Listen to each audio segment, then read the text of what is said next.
The book of Philippians is a beautiful letter. It's written by the Apostle Paul to the church in Philippi. Paul had founded that church just a few years earlier. And he loved those people, but he loved the Lord more. And his love for the Lord would lead him on a missionary journey that would eventually land him in prison. And it was from prison where Paul remembered those individuals whom he loved at Philippi. And that's where we get the book of Philippians, a letter of love. When I found out that I was going to be speaking towards the end of this conference, it's a little intimidating, but I am incredibly grateful as I reflect about the book of Philippians and what it says in chapter 2. Paul writes, "In humility, consider others as better than yourselves." It's interesting when we dream and when we build and when we hustle, our dreams, our hustle tend to take priority. But Paul reminds his friends in Philippi, and he reminds us as well, consider others as better than yourselves. It's interesting, the original translation has more to do not with superiority, but more with value. Paul's telling them to value others because stories matter, as we've heard. And the stories that I've heard this weekend have only cemented inside of me the story that I feel called to tell. Because you see, I believe that all of us were created to be rich. If you leave here this weekend, I want you to hear one thing from me. I want all of you to be rich. But I don't want you to make the same mistake I did. 22 years old, I graduate college, have an opportunity to move to Florida with an upstart real estate firm, 600 miles away from my hometown, my family, my fiance. I took a risk. And as I loaded up my car in the U-Haul, my father embraces me. And he says, "Son, don't let the world change you. You change the world." My father's words empowered me. And so I went to Florida, and I knew that if I was going to change the world, I would have to become rich. I thought if I made a lot of money and I had this noble pursuit, that I could help others and bless others in a very unique way. And so down in Florida, I chased what I now have come to learn is the world's definition of richness: material wealth and financial pursuit. And although my purposes early on were very noble, money has a way to erode because it pulls at your affections. And after, in my own mind, having become rich, I found myself in a position where I had lost it all. I was a poor steward of the things I had been entrusted with, and I was broke. And I remember sitting in my living room floor with my now wife, and I was crying. How could I be so irresponsible? How could I have let my father down? I let the world change me. The interesting thing is, about that time, I learned my family was going through a struggle, and that my aunt, Trish, had been diagnosed with non-Hodgkin's lymphoma. Now, growing up in the South with an extended family, you spend a lot of time together. You eat together. You love each other. And I loved my Aunt Trish. She was a special, special lady. In fact, I tell the people, my Aunt Trish lived a Disney mentality. You know, every Disney story, tragedy is overcome by victory. Mufasa dies, and all seems hopeless until Simba returns to his rightful throne, and we all love Disney. And my Aunt Trish lived that way. Cancer was not going to be how her story ended. It wasn't until Christmas 2006 when I started to understand there was more going on than I cared to realize. She was hosting her annual Christmas party, and the eggnog tasted just like it always had. Her Christmas sweater was as bright as it's ever been, but something was different. Her body was filling with fluid, and she was suffocating. I had no idea that 2 weeks earlier, my Aunt Trish had been given a terminal diagnosis, yet she refused to cancel her Christmas party. That's the type of woman she was. 2 weeks later, I get a call from my uncle, and he says, Matt, if you want to see your aunt, now's the time. So I go to the hospital. We don't like being there. See family and friends in the lobby. We avoid eye contact to delay the inevitable. I just wanted to see my aunt. I make my way into her room, and as I open the door to her hospital room, there she lay on her hospital bed, the light kind of encircling her. And as she caught my emotion out of her peripheral, she turned her head and her eyes sparkled with life, and she said, hey, Matt.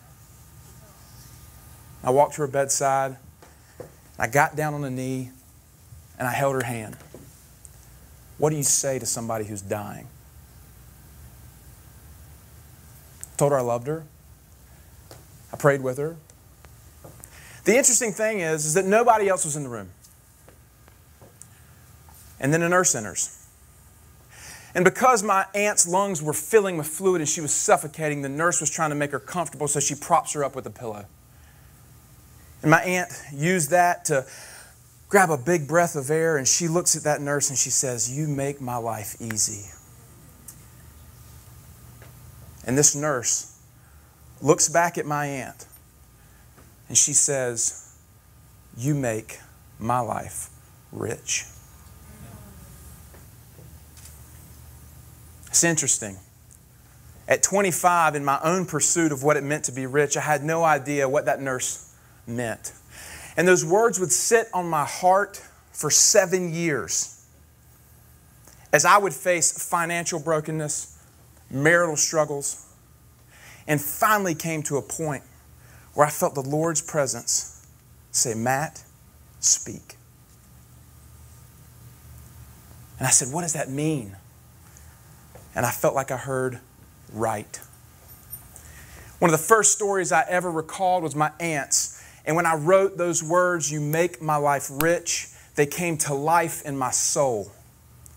And I felt like God said, I want you to define that word so that the world will know richness. And I said, okay. So I started asking people. I said, tell me what it means to be rich. I want to know what that means to you. And I was overwhelmed with stories, story upon story, that taught me what richness is all about. A deeper, more complex meaning. I meet Gary Weller, a high school football coach who had retired. And Gary was 55 at the time, and he had dropped his car off to go for a run. Dropped his car off the mechanic to go for a run. And it was on that run, he had no idea that there was a deranged man who had stolen a utility van and was intent on killing people with his car. Gary Weller was run over from behind, backed over, and then run over again. Gary was left to die in the road. Every bone in his body but his skull and his spine were broken. Gary spent 35 days in a coma in the University of North Carolina, Chapel Hill. Gary wakes from his coma. And he said, that man crippled my body, but he cannot cripple my soul. Gary Weller chose publicly to forgive his assailant. And he taught me the first principle of richness. Recognize that you're broken. If you don't understand that there has to be a foundation of brokenness for richness to be built upon, You cannot begin. And then I meet Pastor Jackson Mwangi, who calls his home Nakuru, Kenya. And Jackson Mwangi sees the street orphans eating out of the trash dump because they've been abandoned by their families, and they stay high on glue as a way to deny their reality. And Jackson said, these children need to know the Lord. And he did the only thing he knew how to do. He sold his only possession, and that is his car, and bought a plane ticket to the United States because God told him, my people will help you. Jackson Mwangi ended up in my hometown with my pastor, Mike Ashcraft. And they began a partnership that seemed odd. But something bigger was happening. 10 years later, there is now Mama Helen's Rehabilitation Center that houses over 100 of these street orphans. And they have built a primary school so these children can learn about Jesus and God's love for them.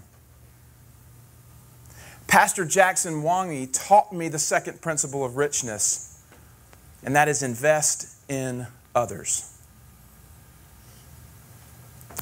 And then I meet Sarah Fontenot. She's a mother to 2 daughters, her youngest of whose name is Peyton. 2 days after Peyton's born, they recognize that Peyton has a spacing in her brain that's abnormal. As the reality begins to unfold upon them, they see their daughter will never develop past a 9-month-year-old ability. And they begin a journey to care for their daughter that takes them from Texas to Charleston. And they had denied their faith, walked away from the church because of that brutal thing called religion. Yet, their daughter, Peyton, taught them about something else. And that is Jesus. I met Sarah 7 months after her daughter, Peyton, unfortunately passed away at the age of 7. And Sarah tells me the only reason I know Jesus is because of my daughter. Doctors told her that her daughter shouldn't have lived 7 years, but Sarah says it took 7 years for me to understand who Jesus was. Sarah Fontenot taught me the third principle of living richly, and that is choose gratitude. It's a choice, regardless of circumstance. Interestingly enough, as I write this book and as I hear these stories, the fourth one meets me head on.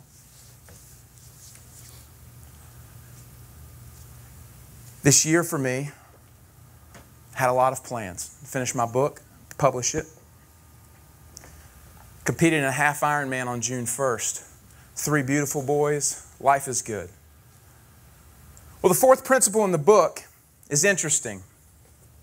Mike alluded to it earlier. The fourth principle is humble yourself with confidence.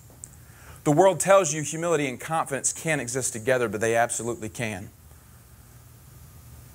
Because as I'm finishing this book and as I'm writing this story, I'm met with a story of my own. A small mole that I had removed on my side comes back as malignant melanoma. At 32 years old, I'm sitting in front of a doctor, faced with the possible reality of testing my lymph nodes and my blood to see if this cancer is spread. The only thing I had to lean on were these stories. And this fourth principle that says humble yourself with confidence. Because there's a confidence that we can have in our Creator. Because if we are here, we have yet to fulfill the purposes He would have for us. I get the phone call Wednesday of this week after I had 5 inches of tissue removed from my side that they got all of the cancer. And so, I live now the story of humility with confidence because it is what the Lord has taught me. And that, my friends, is what it means to be rich. So join me and living richly. Thank y'all.